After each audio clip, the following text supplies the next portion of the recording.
शनिवार को इजराइल पर हमास के हमले के बाद इलाके में हिंसा की नई लपटें उठने लगी हैं। जब इजराइल हमास के बीच संघर्ष की शुरुआत हुई तब कई देशों के प्रमुख इस घटना पर अपनी प्रतिक्रिया दी, लेकिन मुस्लिम देशों के बयानों ने सबका ध्यान अपनी ओर खींच लिया है।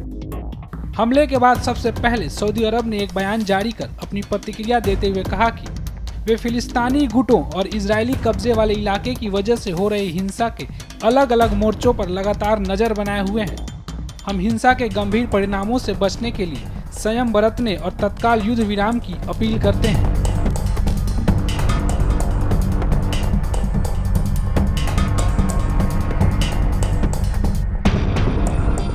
दूसरी तरफ संयुक्त अरब अमीरात ने इजराइल और फिलिस्तीनियों के बीच बढ़ती हिंसा पर गहरी चिंता व्यक्त की है और हिंसा को रोकने और नागरिकों के जीवन को संरक्षित करने के महत्व पर बल दिया है।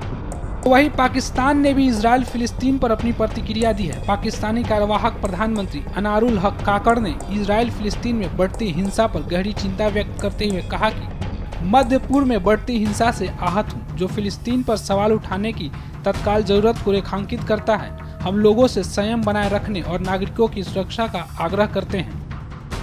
साथ ही पाकिस्तान के पूर्व प्रधानमंत्री शहबाज शरीफ ने सोशल मीडिया प्लेटफॉर्म एक्स के जरिए कहा कि मैं आज की घटनाओं से आश्चर्यचकित नहीं हूं। जब इजराइल फिलिस्तीनियों को आत्मनिर्णय और राज्य का दर्जा पाने के उनके वैध अधिकार से वंचित करता रहेगा तो कोई और क्या उम्मीद कर सकता है। वहीं इजराइल हमास जंग पर मुस्लिम देशों के रोल पर रक्षा विशेषज्ञ प्रफुल्ल बख्शी का क्या कहना है, सुनिए।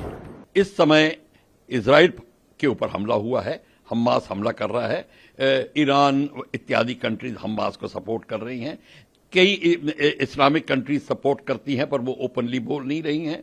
और इस समय हमास के ऊपर हमास ने एक बड़ा घातक हमला किया है। इजराइल के एक एयरफील्ड को हाफ कैप्चर कर लिया है, लोगों को, सिविलियंस को बहुत बेइंतहा मारा, औरतों का एक यूनिफॉर्म में जो औरत थी उसका बड़ी बुरी तरीके से रेप किया, उसको खत्म किया।